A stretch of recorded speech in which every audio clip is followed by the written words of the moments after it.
अपनी माँ का सर धड़ से अलग कर दो।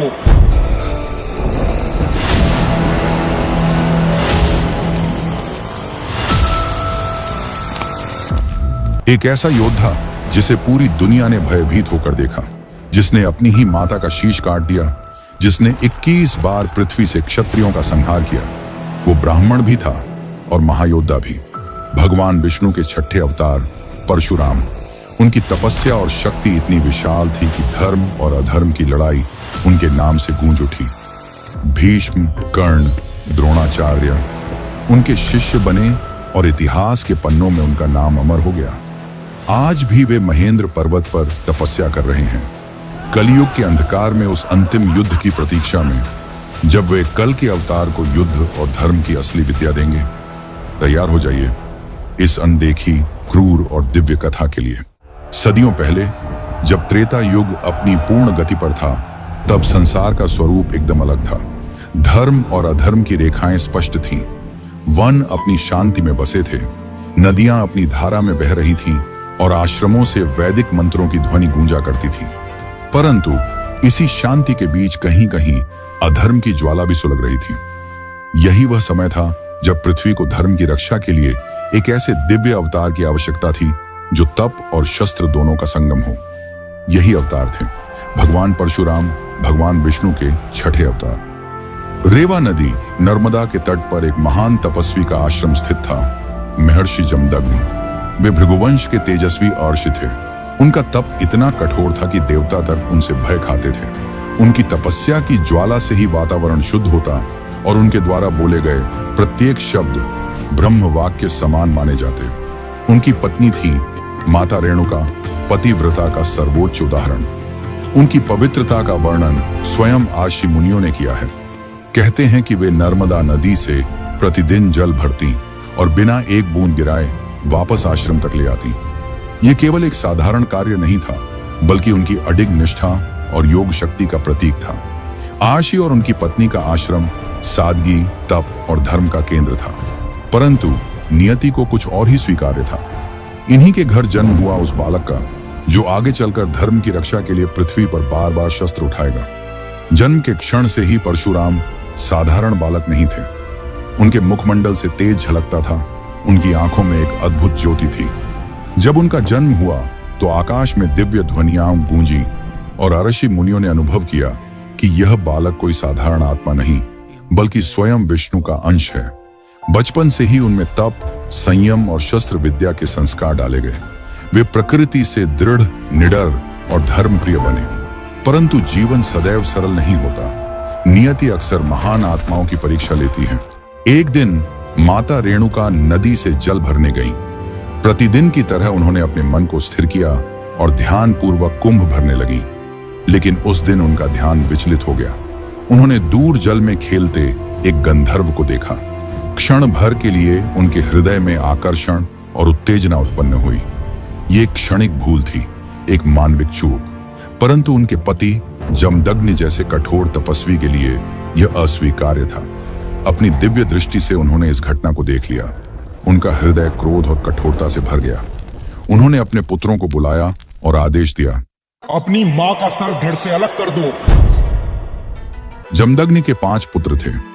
सबसे बड़े से लेकर चौथे तक सभी ने यह आदेश सुनकर सिर झुका लिया, परंतु आगे कदम नहीं बढ़ा पाए। उनका हृदय मां के प्रति प्रेम और करुणा से भरा था। उन्होंने पिता के आदेश का उल्लंघन किया और यह पाप करने से इनकार कर दिया। लेकिन 5वां पुत्र राम, जो आगे चलकर परशुराम कहलाएंगे, वह अलग थे। उन्होंने अपने पिता के आदेश को धर्म और आज्ञा का पालन माना। उनके लिए कर्तव्य सबसे ऊपर था। उन्होंने बिना विलंब अपना फरसा उठाया और एक ही प्रहार में माता रेणुका का वध कर दिया। क्षण भर के लिए वातावरण में सन्नाटा छा गया। माता का शरीर भूमि पर गिरा। चारों ओर भय और क्रोध का वातावरण था। परंतु जमदग्नि का उद्देश्य केवल परीक्षा था। वे परशुराम की आज्ञा पालन की क्षमता देखना चाहते थे। उन्होंने प्रसन्न होकर वरदान दिया, मांगो पुत्र, जो चाहे वह वरदान मांगो। परशुराम ने निश्चल भाव से कहा, पिता, यदि आप प्रसन्न हैं तो मेरी माता को पुनर्जीवित कर दीजिए और मेरे भाइयों को भी क्षमा कर दीजिए। जमदग्नि ने अपनी तप शक्ति से रेणुका देवी को जीवित कर दिया। माता फिर से जीवित होकर पूर्ववत खड़ी हो गईं, मानो कुछ हुआ ही न हो। यह घटना केवल एक विचित्र प्रसंग नहीं थी, यह परशुराम के जीवन की पहली सीख थी। धर्म और कर्तव्य का मार्ग सदैव कठोर होता है। कभी कभी त्याग सबसे बड़ा धर्म बन जाता है। समय बीतने लगा, परशुराम बड़े हुए। उनका स्वभाव कठोर, दृढ़ और तपस्वी था। वे न केवल आर्षि के पुत्र थे, बल्कि भगवान शिव के शिष्य भी बने। कहते हैं कि उन्होंने भगवान शिव की घोर तपस्या की और उनसे दिव्य शस्त्र विद्या सीखी। भगवान शिव ने उन्हें अपना प्रिय शिष्य मानकर फरसा प्रदान किया। यही फरसा आगे चलकर परशुराम की पहचान बना। उनका हर दिन साधना, योग और शस्त्र अभ्यास में बीतता। वे केवल तपस्वी नहीं, बल्कि अद्वितीय योद्धा भी बन चुके थे। परंतु इसी बीच अधर्म बढ़ने लगा। क्षत्रियों में अहंकार और शक्ति का दुरुपयोग फैलने लगा। साम्राज्य धर्म का संरक्षण करने के बजाय अत्याचार में बदलने लगे, और यहीं से परशुराम का वास्तविक जीवन प्रारंभ होता है। उनकी आंखों में केवल एक संकल्प था, धर्म की रक्षा और अधर्म का नाश। ये वही अग्नि थी जो आगे चलकर उन्हें 21 बार पूरी पृथ्वी से अधर्मी क्षत्रियों का संहार करने की ओर ले जाएगी। त्रेता युग की धरती पर समय धीरे धीरे बदल रहा था। जहां एक ओर आश्रमों में तप और साधना की गूंज सुनाई देती थी, वहीं दूसरी ओर राजमहलों में शक्ति और अहंकार का नशा बढ़ता जा रहा था। क्षत्रिय, जिन्हें प्रजा की रक्षा और धर्म पालन के लिए जन्मा माना गया था, उनमें से कई अपने कर्तव्य से भटककर अत्याचार और दंभ में डूब चुके थे। इन्हीं में से एक था सहस्त्रबाहु अर्जुन। सहस्त्रबाहु, जिसे लोग कार्तवीर्य अर्जुन भी कहते थे, महिष्मती नगरी का राजा था। वह अत्यंत बलशाली, वीर और महातपस्वी भी था। कहा जाता है कि उसने भगवान दत्तात्रेय की कठोर तपस्या की थी। उस तपस्या से प्रसन्न होकर दत्तात्रेय ने उसे एक अद्भुत वरदान दिया, 1000 भुजाओं का बल, और यह आशीर्वाद कि कोई साधारण शक्ति उसे पराजित नहीं कर पाएगी। सहस्त्रबाहु ने अपने साम्राज्य का विस्तार किया। प्रारंभ में वह न्यायप्रिय था, किंतु धीरे धीरे उसमें अहंकार और अत्याचार बढ़ने लगा। उसका मानना था कि उसकी शक्ति से बड़ा कोई नहीं। उसका अहंकार इतना था कि वह देवताओं को भी चुनौती देता था। एक दिन सहस्त्रबाहु शिकार करते हुए रेवा नदी के तट पर पहुंचा। वहां उसने महर्षि जमदग्नि का आश्रम देखा। जमदग्नि का आश्रम केवल साधना का स्थान नहीं था, बल्कि वहां पर कामधेनु भी थी। वह दिव्य गाय जो इच्छा अनुसार असीमित अन्न, जल और समृद्धि प्रदान कर सकती थी। जमदग्नि इस गाय का उपयोग केवल यज्ञ और अतिथियों की सेवा के लिए करते थे। लेकिन सहस्त्रबाहु का लालच जाग उठा। उसने देखा कि यह गाय पूरे साम्राज्य को असीमित भोजन और संपत्ति दे सकती है। उसने सोचा, यह गाय एक अर्षि के पास क्यों रहे? इसे मेरे साम्राज्य में होना चाहिए। मैं इसका उपयोग अपनी सेना और राज्य के विस्तार के लिए करूंगा। सहस्त्रबाहु ने जमदग्नि से कहा, आर्षिवर, यह कामधेनु मुझे दे दीजिए। इसके द्वारा मैं अपने साम्राज्य को और समृद्ध करूंगा। जमदग्नि ने शांत स्वर में उत्तर दिया, राजन, यह गाय साधारण पशु नहीं है। यह देवताओं की देन है और केवल यज्ञ व धर्म कार्य के लिए ही है। इसे मैं तुम्हें नहीं दे सकता। यह सुनकर सहस्त्रबाहु क्रोधित हो गया। उसने अपनी 1000 भुजाओं की शक्ति का प्रदर्शन किया और बलपूर्वक कामधेनु को ले जाने का प्रयास किया। जमदग्नि और उनके आश्रम वासियों ने प्रतिरोध किया, परंतु सहस्त्रबाहु और उसकी सेना के सामने वे असहाय हो गए। सहस्त्रबाहु कामधेनु को छीनकर अपने महल की ओर ले गया। यह घटना परशुराम के जीवन में उस ज्वाला का कारण बनी जो आगे आने वाले युगों तक नहीं बुझी। जब परशुराम आश्रम लौटे और उन्होंने देखा कि उनके पिता का अपमान हुआ है और कामधेनु छीन ली गई है, तो उनका हृदय प्रचंड क्रोध से भर गया। उनकी आंखें अग्नि समान लाल हो गईं। उनके हाथों में फरसा और धनुष चमकने लगे। उन्होंने प्रण लिया, मैं सहस्त्रबाहु को उसके अहंकार और अधर्म का दंड दूंगा। यह युद्ध कोई साधारण युद्ध नहीं था। यह धर्म और अधर्म के बीच की पहली बड़ी परीक्षा थी। परशुराम अकेले थे, किंतु उनके भीतर तप, बल और शिव की दी हुई दिव्य विद्या का संगम था। दूसरी ओर सहस्त्रबाहु था, 1000 भुजाओं वाला, विशाल सेना का स्वामी और देवताओं के वरदानों से अजेय। युद्ध भूमि सज चुकी थी। आकाश में बादल गरज रहे थे। धरती कांप रही थी, जैसे स्वयं प्रकृति इस युद्ध की गंभीरता को देख रही हो। सहस्त्रबाहु ने अपने 1000 हाथों से शस्त्र उठाए। उसका स्वर गूंजा, बालक, तू मुझे चुनौती देता है? जानता है मैं कौन हूं? परशुराम ने शांत किंतु दृढ़ स्वर में उत्तर दिया, तू चाहे हजारों हाथों वाला क्यों ना हो, परंतु अधर्मी है और धर्म के सामने अधर्म कभी नहीं टिक सकता। युद्ध प्रारंभ हुआ। सहस्त्रबाहु ने लगातार हजारों बाण छोड़े। वे बाण आकाश को ढककर अंधकार उत्पन्न करने लगे, परंतु परशुराम ने शिव से प्राप्त दिव्य अस्त्रों का प्रयोग किया। उन्होंने एक ही बाण छोड़ा और वह आकाश में सहस्त्रों बाणों में विभक्त हो गया। वह बाण सहस्त्रबाहु की सेना पर ऐसे बरसा मानो आकाश से अग्नि की वर्षा हो रही हो। सहस्त्रबाहु की विशाल सेना ताश के पत्तों की तरह बिखरने लगी। अब सहस्त्रबाहु स्वयं परशुराम के सामने आया। उसकी 1000 भुजाएं एक साथ शस्त्र उठाए हुए थीं। परशुराम ने अपने फरसे को उठाया और क्रोध से गर्जना की। उनके हर प्रहार से सहस्त्रबाहु की भुजाएं एक एक करके कटने लगी। धरती पर उसके कटे हुए हाथों का ढेर लग गया। सहस्त्रबाहु की चीखें आकाश को चीरने लगी। अंततः परशुराम ने एक ही प्रहार में उसका मस्तक अलग कर दिया। सहस्त्रबाहु का विशाल शरीर धरती पर गिर पड़ा। उसका अहंकार, उसका बल और उसका दंभ उसी क्षण समाप्त हो गया। परंतु कहानी यहीं समाप्त नहीं हुई। सहस्त्रबाहु के हजारों पुत्र थे। वे अपने पिता की मृत्यु का बदला लेने के लिए परशुराम के विरुद्ध खड़े हो गए। परशुराम ने उन्हें भी एक एक करके युद्ध भूमि में समाप्त कर दिया। केवल गर्भवती स्त्रियों को उन्होंने छोड़ दिया ताकि भविष्य में नई पीढ़ी धर्म का पालन कर सके। कहा जाता है कि उस युद्ध में इतना रक्त बहा कि 5 नदियां लाल हो गईं। सहस्त्रबाहु अर्जुन और उसकी सेना को पराजित करने के बाद भी परशुराम का क्रोध शांत नहीं हुआ। उन्होंने देखा कि क्षत्रियों का अहंकार केवल सहस्त्रबाहु तक सीमित नहीं है, बल्कि संपूर्ण भारत भूमि में अनेक क्षत्रिय राजा सत्ता, बल और दंभ में डूब चुके हैं। वे धर्म पालन के बजाय प्रजा पर अत्याचार कर रहे हैं।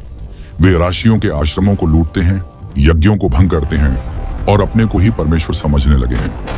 परशुराम ने संकल्प लिया, मैं 21 बार पृथ्वी से अधर्मी क्षत्रियों का संहार करूंगा। जब तक यह धरती उनके रक्त से स्नान न कर ले, तब तक मेरा फरसा विश्राम नहीं करेगा। उन्होंने फरसा उठाया और अकेले निकल पड़े। पूरे भारतवर्ष में उन्होंने संपूर्ण भारतवर्ष में युद्ध किया। जिधर भी अधर्मी क्षत्रिय दिखाई दिए, जिन्होंने धर्म की मर्यादा का उल्लंघन किया था, वहां उन्होंने न्याय का संहारक बनकर अधर्म को मिटा डाला। उन्होंने एक एक करके 21 बार पृथ्वी से क्षत्रिय वंशों का उन्मूलन किया। यह केवल विनाश नहीं था, यह संतुलन की पुनः स्थापना थी। परशुराम चाहते थे कि इस पृथ्वी पर फिर से वही व्यवस्था लौटे जहां राजा धर्मपालक हो और ब्राह्मण ज्ञान रक्षक। उनका उद्देश्य था एक शुद्ध समाज की स्थापना।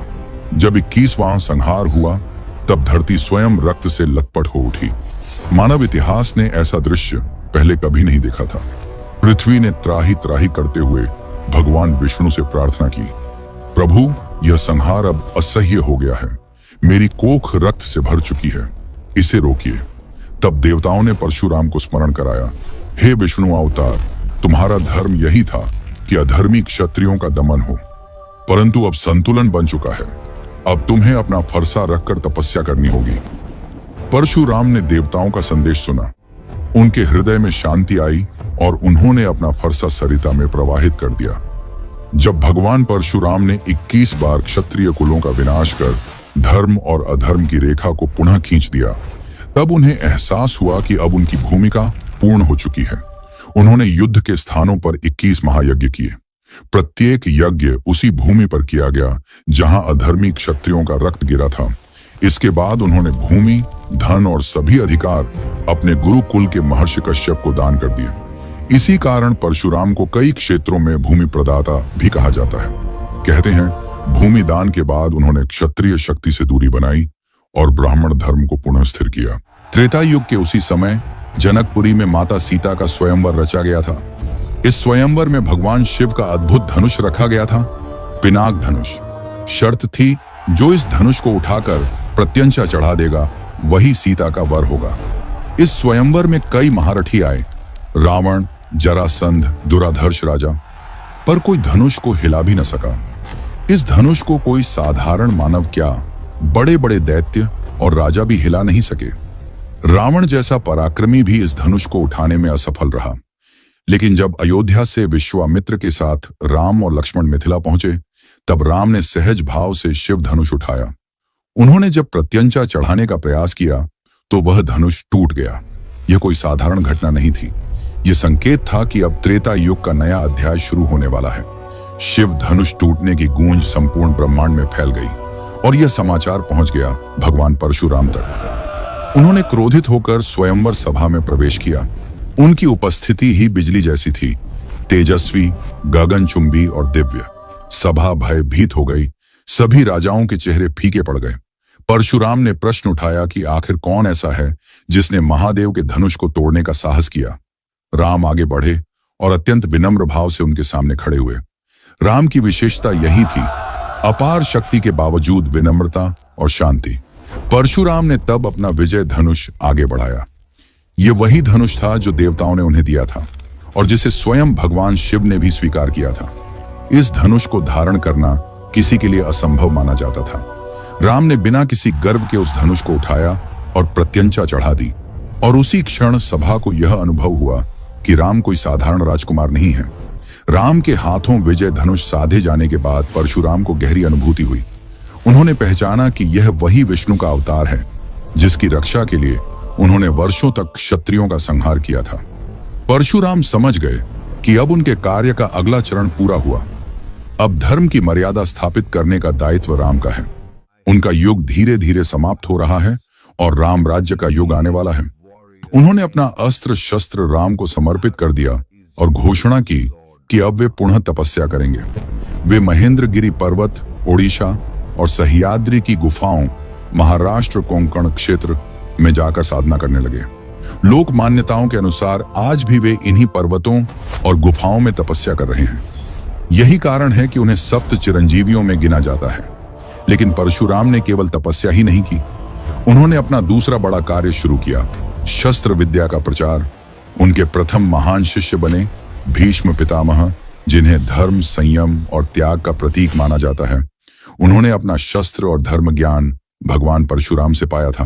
परशुराम केवल एक योद्धा ही नहीं, बल्कि तप, संयम और धर्म की पराकाष्ठा माने जाते थे। जब भीष्म उनके शिष्य बने तो उन्हें सिर्फ अस्त्र शस्त्र चलाने की कला ही नहीं मिली, बल्कि जीवन जीने की दिशा भी मिली।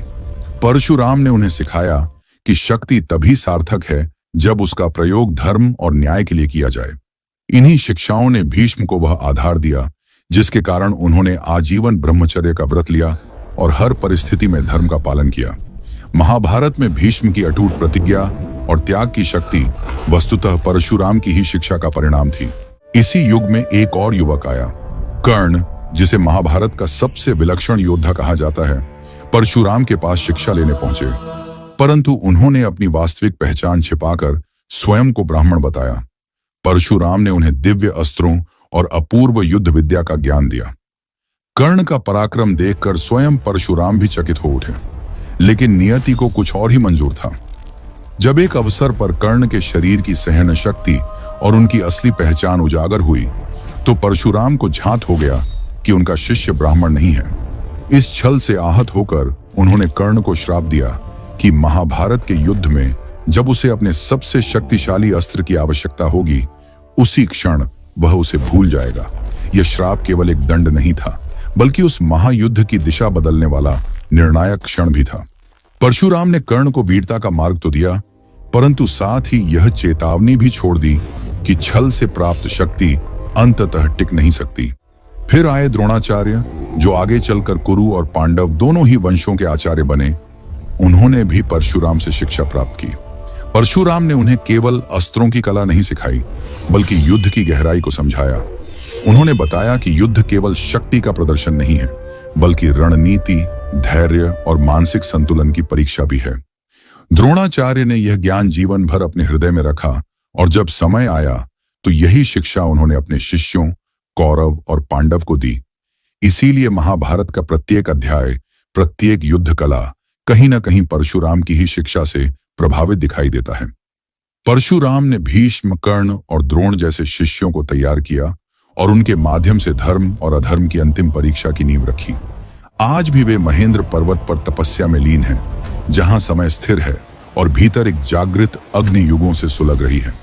मान्यता है जब कलयुग अपने चरम पर पहुंचेगा और अधर्म चारों ओर छा जाएगा, तब भगवान विष्णु कल की अवतार के रूप में प्रकट होंगे और परशुराम उन्हें वह समस्त दिव्य अस्त्र विद्या प्रदान करेंगे जो उन्होंने शिव से प्राप्त की थी। वे न केवल एक गुरु होंगे बल्कि धर्म की उस अंतिम लौ की चिंगारी भी जो कलयुग के अंधकार को चीरकर सत्य, शांति और संतुलन की स्थापना करेगी। परशुराम की कथा यहीं थमती नहीं, बस अगली पुकार की प्रतीक्षा करती है। यह कहानी अंत तक देखने के लिए हम आपके आभारी हैं। हमें जरूर बताएं आपको कौन सा हिस्सा सबसे अच्छा लगा और हमारे चैनल को सब्सक्राइब करें ताकि आगे आने वाली ऐसी ही रोचक कहानियां आप तक पहुंचती रहें।